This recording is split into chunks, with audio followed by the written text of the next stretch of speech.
অভিবাসীরাই যুক্তরাষ্ট্রের গৌরব, অথচ তাদের প্রতি বিদ্বেষ বাড়িয়ে মার্কিন সমাজে বিষ ছড়াচ্ছেন সাবেক প্রেসিডেন্ট ডোনাল্ড ট্রাম্প। মঙ্গলবার ওয়াশিংটনে এক অনুষ্ঠানে এমন অভিযোগ করেছেন মার্কিন প্রেসিডেন্ট জো বাইডেন।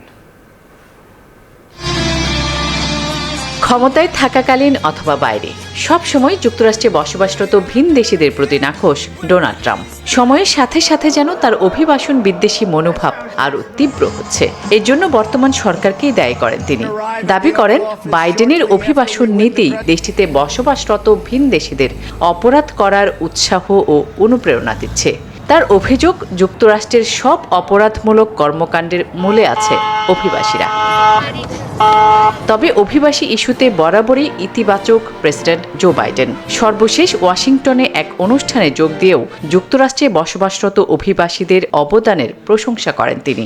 বলেন, মার্কিন অর্থনীতিতে অভিবাসীদের অবদান বাড়ছে। এ সময় তিনি বলেন, অভিবাসীরাই যুক্তরাষ্ট্রের গৌরব হলেও তাদের প্রতি বিদ্বেষ বাড়িয়ে মার্কিন সমাজে বিষ ছড়াচ্ছেন ডোনাল্ড ট্রাম্প। আমার বিশ্বাস করতে কষ্ট হয় কিভাবে ডোনাল্ড ট্রাম্প বলেন অভিবাসীরা ধর্ষক, খুনি, অভিবাসীরা এদেশের রক্তে বিষ মিশিয়ে দিচ্ছে। তবে আমরা সব সময় বিশ্বাস করি বৈচিত্র্যই জাতি হিসাবে মার্কিনীদের আরো শক্তিশালী করছে।